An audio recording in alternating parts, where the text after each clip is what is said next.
Gracias por estos minutos para el auditorio de Mega Noticias. Bienvenido. Al contrario, ¿qué tal? Muy buenas tardes. ¿Qué está pasando en México cuando vemos asesinados, agresiones, amenazas contra candidatos y no vemos que el aparato de justicia funcione como esperaríamos?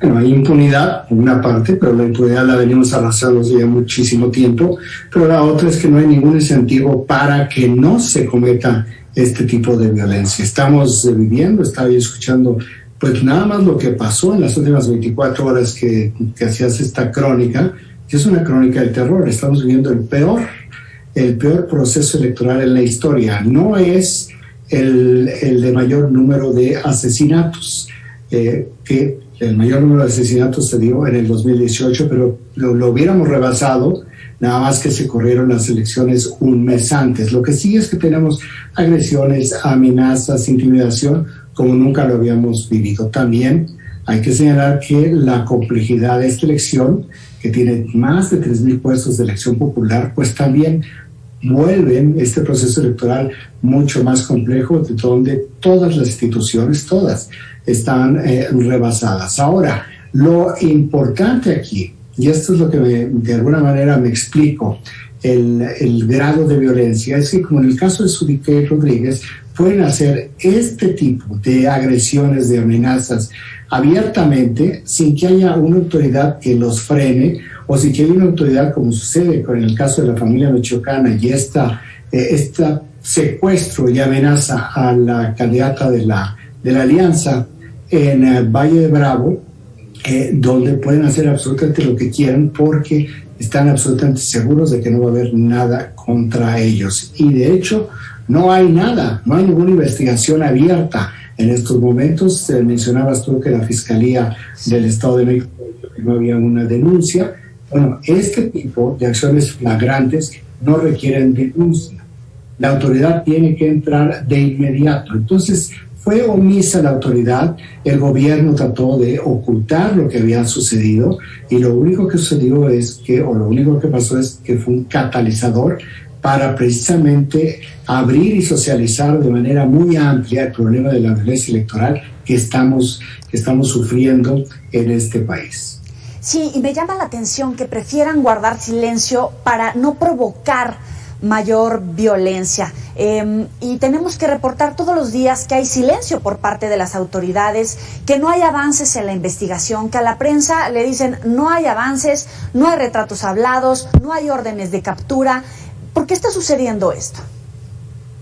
En esta reiteración que dijiste ahorita, ahí está la respuesta, cuando dicen no queremos que haya más violencia. Es decir, los gobiernos en sus diferentes niveles están de rodillas ante el crimen organizado. ¿Cómo puede uno en un país donde existen las leyes, se cumplen las leyes, cómo se puede entender el que una autoridad diga no voy a actuar porque no quiero que haya más violencia? Si esto no es una claudicación ante el crimen organizado, entonces no se puede entender exactamente qué es. ¿Cuál es el mensaje a la familia michoacana que opera en este corredor de Valle de Bravo hasta Arcelia, en Guerrero? Es ustedes pueden hacer lo que quieran porque no vamos a ir tras ustedes. Ustedes pueden seguir amenazando y seguir intimidando y seguir matando y seguir secuestrando y seguir apoderándose del poder público mediante el poder criminal porque pueden hacerlo, porque no hay ninguna autoridad, no la local, la municipal, que es la más débil, sino no hay ninguna autoridad estatal ni tampoco hay una autoridad federal que les ponga un freno. Esto va a seguir progresando y en la manera en que esto siga progresando, pues simplemente lo que vamos a ir entregando como nación, como sociedad, es territorios amplios, como es lo que sucede con la familia michoacana en este corredor, al crimen organizado. ¿Están evadiendo su responsabilidad para combatir al crimen o de verdad les queda ya muy grande, ya se les fue de la mano? Están cometiendo un delito, son omisos. Entonces, sí se puede afirmar que no hay organización criminal más grande que el Estado mexicano. Lo que no hay es un combate a las organizaciones criminales. Han tenido un día de campo en este gobierno federal, y al tener un día de campo en el gobierno federal, pues esto se traduce a la imposibilidad o la incapacidad que tienen los gobiernos estatales para poder enfrentar al crimen organizado, porque no tienen la suficiente fuerza.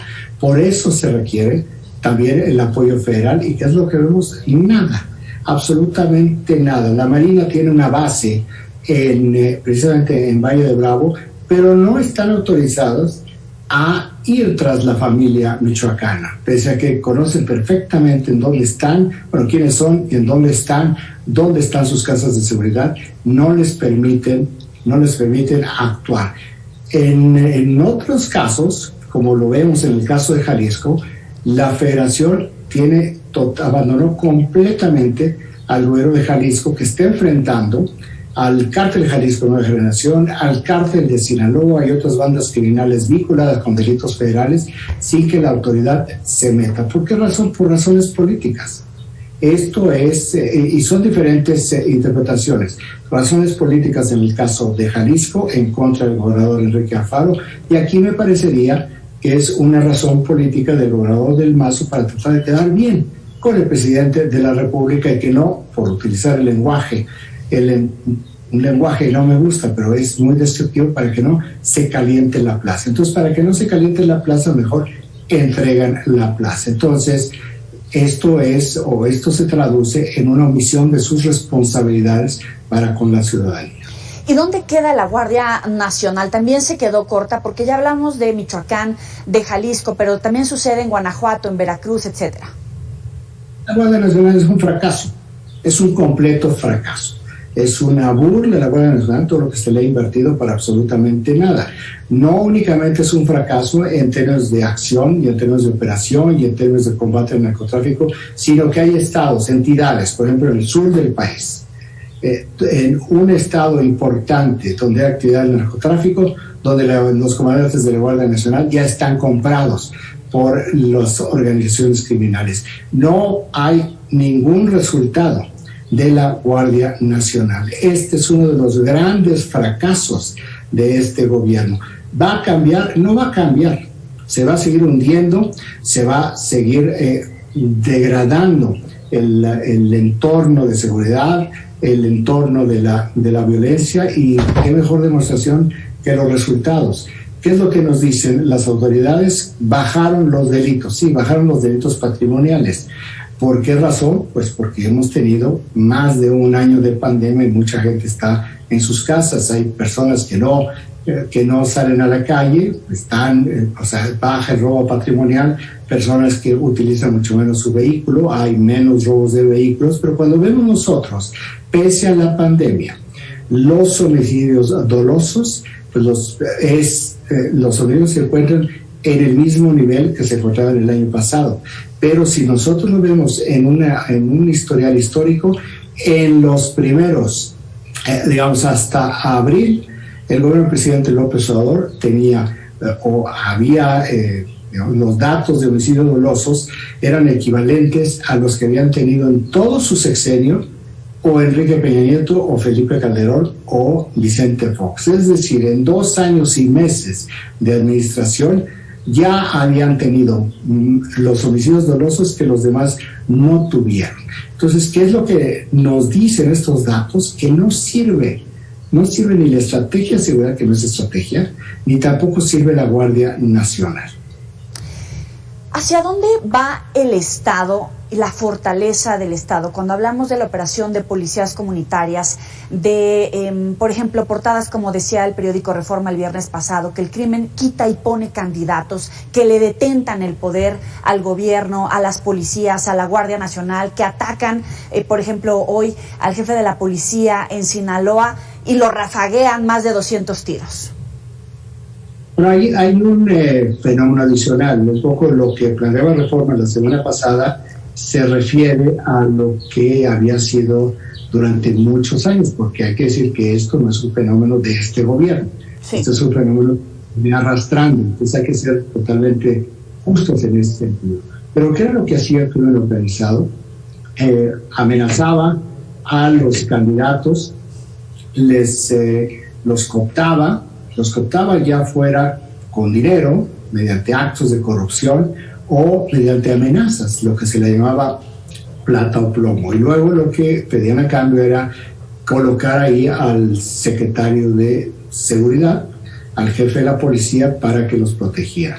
Y adicionalmente una cuota en donde los presidentes municipales tenían que dar esa cuota mensualmente a las organizaciones criminales. Esto es un poco lo que reflejaba Reforma, que sí existía, que todavía se sigue dando en varias partes del país. Pero lo que estamos viendo en la actualidad, que es un poco el fenómeno que socializa el secuestro de Sudikey Rodríguez en Valle de Bravo, es que o en Oaxaca también, que esto es un fenómeno que se está viendo muchísimo en Oaxaca, ya el poder criminal está absorbiendo el poder público. Es decir, se están convirtiendo en estructuras orgánicas las presidencias municipales de los cárteles de la droga. Esto es un salto cualitativo que no habíamos visto de una manera tan generalizada en este país, donde este proceso que te estoy describiendo se daba de manera fragmentada, de manera aislada, de manera excepcional, particularmente en zonas del norte de Tamaulipas, pero no se había convertido en una tendencia y en un patrón en donde el poder criminal se estuviera apoderando del poder político. Ya no es únicamente la protección o el control de territorios, sino que los criminales se convierten también en gobierno por esta vía de la intimidación, aprovechando los recursos que da la democracia mediante el voto y ante la inacción y la ausencia del gobierno. Raimundo, para concluir, la seguridad es uno de los temas que más le importa a la gente, por supuesto también la economía, el manejo de la pandemia. ¿Cómo va a impactar en los resultados electorales del 6 de junio este tipo de resultados que estamos viendo estado con estado? Mira, esta es una pregunta complicada porque no se puede ver de manera nacional el fenómeno. Uh-huh. El único fenómeno de manera histórica tiene un impacto directo sobre el electorado, sin importar que esté uno en Tuxtla Gutiérrez o en Tijuana, es el bolsillo, es la parte económica. Entonces, ¿se va a reflejar el problema económico en las elecciones? Sí, en algunas zonas del país, en algunos segmentos del país. ¿Se va a reflejar el fenómeno de la pandemia? Ya no por el proceso de vacunación y por yo diría, muy buen discurso del presidente de administración de expectativas. Entonces el presidente todo el tiempo está administrando las expectativas, que hay que decirlo, eso es lo que hacen los líderes. Entonces, al administrar expectativas, es decir, bueno, ya viene la vacuna, ya está la vacuna, no entrar en los detalles sobre el fracaso de algunas partes de la vacunación, las imprecisiones, por no decir mentiras, del presidente cuando dice que en octubre van a estar vacunados pues, prácticamente todos, lo cual no es cierto, simplemente no da por la calendarización, no da por el suministro de vacunas, no da por varios aspectos, pero de cualquier forma no lo va a impactar. Y en el caso de la seguridad, está muy procesada y está muy asimilada por la población.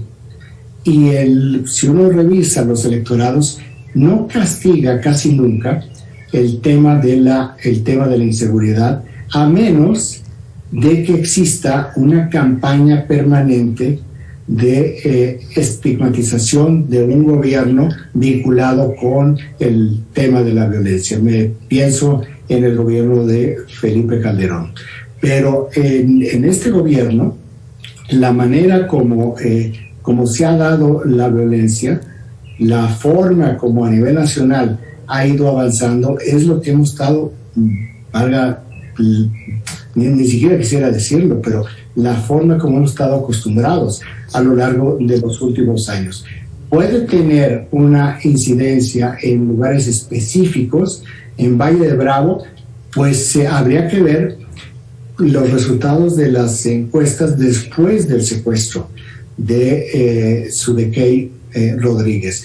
pero en este momento no lo sabemos y dentro de 15 días yo pensaría que la seguridad no va a ser una variable fundamental en las elecciones. Raimundo Riva Palacio, como siempre, un placer y te agradecemos enormemente estos minutos para la auditoría de Mega Noticias. Al contrario, con ustedes. Muy buenas tardes. Buenas tardes, hasta luego. Ya sabe que puede recuperar estas y otras entrevistas en nuestros próximos espacios informativos y en las redes sociales. Y seguimos con esta información. Las campañas